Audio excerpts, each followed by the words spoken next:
We're Portal. Very excited to share with you all what we're building here. As a quick background, the three of us have known each other for many, many years, dating back to our days as undergrads at MIT, all computer science students. After graduation, our paths diverged a little bit, but over the past few months, we've each individually just become enthralled with the massive possibilities in Web3 and decided to reunite and try to solve some of the biggest data problems we see in the space today. With that, I'll let Kunal dive into some of our product. Thanks, Samir. Web3 has the potential to rewrite the definition of community. In Web3, communities are shaped more than ever by their members, as members can now own and benefit from their growth. Unfortunately, though, most communities today look like the top of this slide. They have strong initial launches driven mainly on hype and speculation, and they fall apart pretty quickly afterwards. These projects have 1 to 2 week life cycles. Many fewer projects look like the bottom of this slide, with strong, sustained behavior long after their launches. These projects have multi-year life cycles. Here are 2 examples of projects that have tried to build communities in the space. Can anyone guess what the difference in their market caps was? Any guesses? Well, it was $1 billion. $1 billion.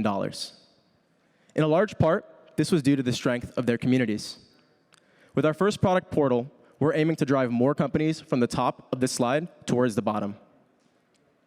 Until recently, community strength has been somewhat overlooked, as speculation alone has been enough to drive the short-term success of projects. And this was powered by the booming crypto markets, which for some reason you can't see the graph of. Anyway, though, as you all hopefully know, the markets no longer look like that. This presents an opportunity, though, for driving and growing sustainable communities for 2 main reasons. First of all, in the current market ecosystem, there's much less room for speculation and much less money to support it.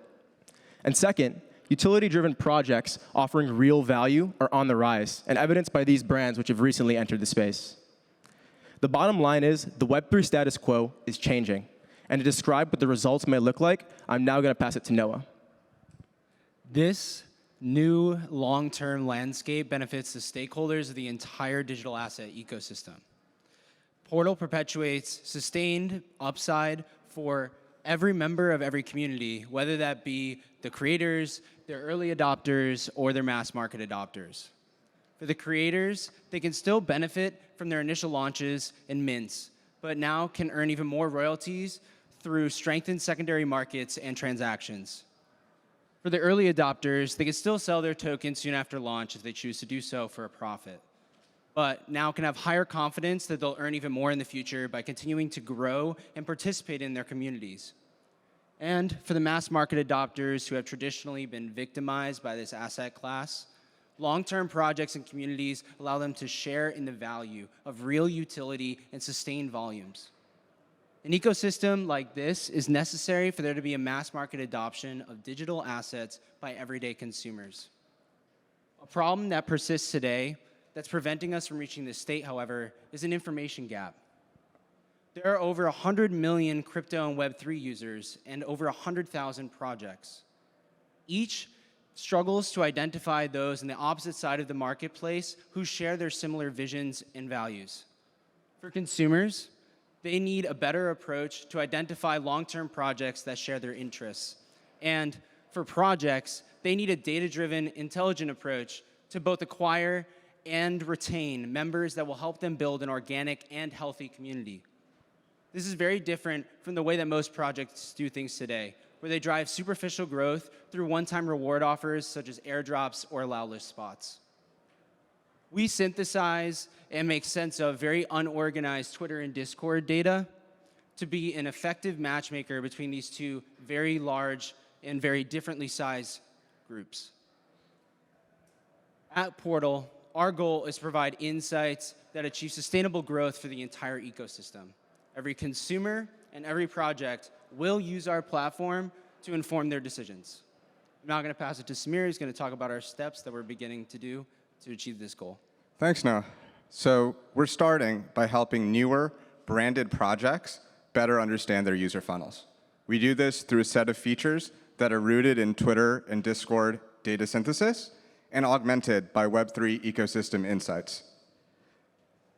One of our first customers is Chatty Matcha. They're a real-life matcha brand that's trying to grow their customer base through Web3. One of the first and obvious problems they face is pinpointing the right users, successfully reaching out to them, and subsequently onboarding them. Prior to using Portal, they would do this manually through Twitter scraping. But with Portal, they're able to programmatically generate lists of users who either like matcha or fit a certain demographic, and then use Portal's tools to welcome them into the Chatty family. We also help Chatty with brand awareness by telling you all, the audience, to follow them at Chatty Matcha on Twitter. Secondly, once they have the users, they need to think about engaging and successfully retaining them.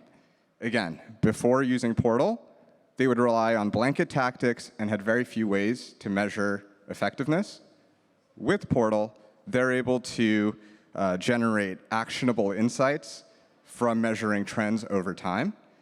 As an example, we helped Chatty Matcha uncover that driving engagement on days where they were launching their product in new stores was actually a much better time to try that than launching new artwork, for example. Then comes mint date, where they actually launch their collection. This opens up a whole other host of questions that they need to answer and decisions they need to make. Portal helps inform those by suggesting launch pricing, allow list optimization, and putting in place community incentive structures to ensure that the community survives well after mint date.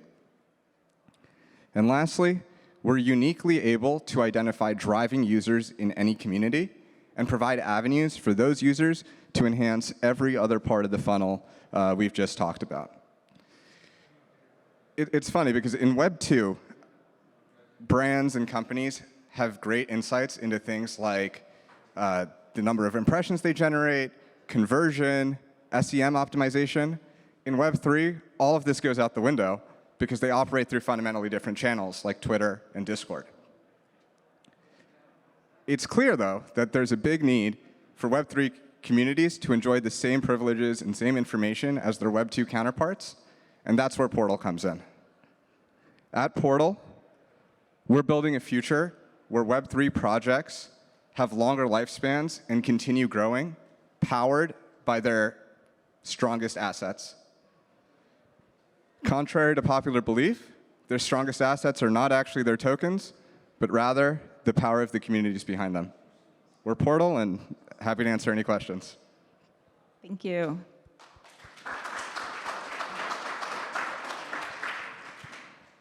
So the need is clear. In Web 2, we have Twitter, Facebook, Google. That is the intermediary between the consumers and the brands.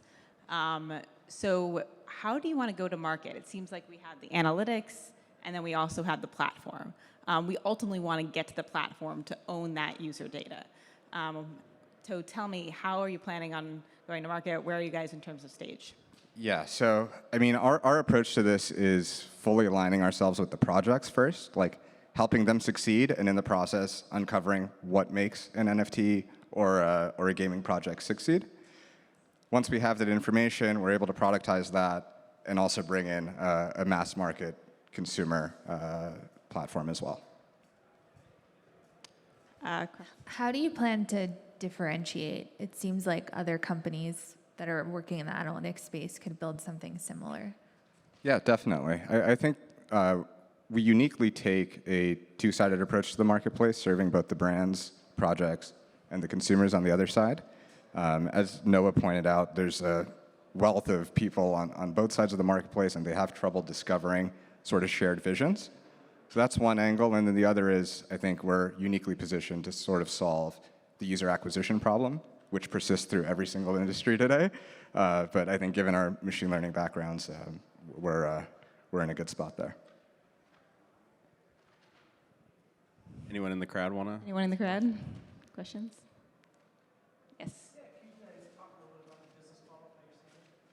Yeah, so first and foremost, our monetization model is fully aligning ourselves with our project customers. Given that we're with them throughout the whole process, we take a small percentage share of all the proceeds that they generate. As you can imagine, as we continue to go to V3, V4, probably a lot more monetization avenues. Awesome. Thank you. Great. Thanks, Thank you so much. Catch us after.